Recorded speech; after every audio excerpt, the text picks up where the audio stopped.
Not lying. It's true. And is there anything else that happened in this experience that surprised you, that you thought, oh, I didn't think this was going to be this way or feel this way? Or... I just think how dirty people can be. Really? Yeah, I mean, I knew that people could be, but sometimes, like, things that people say kind of catch you off guard. Dirty in what they're saying, not so much like physically dirty. And what they're saying, the way that they're acting, This is, I mean, national, and I think people need to realize, like, you're being viewed by everyone. Yeah. I don't know, I just feel like some people's character, not so good. Not so good. Not so good? Not so good. Okay, we're going to use this here as a breaking point. However, we're going to be back very, very soon with more of these questions for Keesha, so don't go anywhere. You're watching House Calls, the Big Brother Talk Show at CBS.com.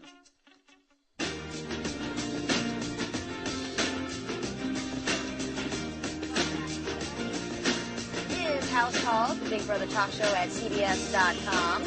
Just explaining to Keesha again why we got to be hands-off, and I know all of you watching, if you've not watched House Calls before, this is normally a call-in show. However, since Keesha is a member of the jury and is going to be casting her vote, we have gotten your questions via email, and I'm asking them for you. So, I mean, I guess I could try to imitate everybody, too, but, I figured that would just be way too complicated, and it's more about your answers. So, we're just continuing this tone, okay? Now we go to Byron from the Bay Area. And his question is, what will be your first words to April when you see her in the jury house? Can those words be said? What's that going to be like? What do you think? I can tell you that it's going to be very awkward between April and I. I don't know what the words are going to be exactly. I don't think that there will be much spoken between April and I, to tell you the truth. Okay. Byron also asks, why do you think you two could never get on the same page? That is such a good question. Yeah. I kept trying. I really did. I couldn't figure it out, and it drove me insane because I'm like one of those people, like, why can't I connect with this person? Yeah. So I would try, and I would try, and I would try, and it just never happened. I don't really know why. Right. Okay. Maybe that's a question that we should ask April at the end of the show or something. Yeah. That's definitely something I'd like to get you two in a room and see what's going on. Okay, Sean from Cincinnati, Ohio asks, what advice do you have to give to any future house guests? I would tell the future house guests to, just remember this is a game. It's a game. Don't take this stuff to heart. I think that if you take it to heart, you're setting yourself up for failure. One person's going to walk out with $500,000. There's so many of you put into one house. You got to take the best of the house with you. Even though I've walked out, I wouldn't trade this for anything. And, I don't have any regrets, really. That's good. That's fantastic. Seth from Omaha wants to know, who do you feel the most betrayed by, gameplay-wise? Definitely Memphis. Memphis. Definitely. Okay. Nicole from Philadelphia asks,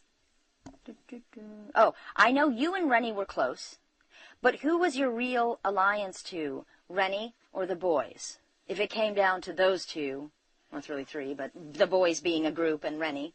I would have always chosen Rennie over anyone. Really? Anyone. She's a good person, and she showed me that. She was always, that's the only person in the house that I can honestly say I trusted her 100%. And I think to come out of the house and say that about someone, I think that's huge. Yeah. And I did. And I would have taken her. She probably would have beaten me at the end, but I'm telling you right now, I would have taken her. I loved her. There was no way that I could ever not taken her. No, I would never do that to her. So even though you just said she could have maybe even beaten you, you don't care. You would have definitely taken her. I thought about it. I'm like, they probably love her. Who doesn't? But it didn't matter. It didn't matter. Cool. Let's see. Kate from Maine wants to know, why didn't you take the opportunity to work on Memphis while Dan was out on that trip, the luxury island trip? Why didn't you take that opportunity to work on Memphis? That's so funny that she asked me that, because I thought about that today, actually. You did? I did. I was thinking, why was I sleeping? I was so depressed. Yeah. I got very depressed after Rennie left, and I tried to snap myself out of it, but I couldn't. Yeah. I just couldn't. That's probably my mistake. She's probably right. That was probably my biggest mistake, was not taking that opportunity to work on Memphis. But I was hoping that Memphis had my back, but I still should have stepped up and taken advantage of that opportunity. Okay. Weird that some of you are asking questions that are already inside Keesha's brain. I don't know what you're dialed into. Michelle from New Jersey says, how difficult was it living in the BB house, and how did you deal with feeling anxious or claustrophobic? It was very difficult living in the house whenever people are taken away from the house. When there's 13 people in the house, you can go from room to room. You can interact with so many different people.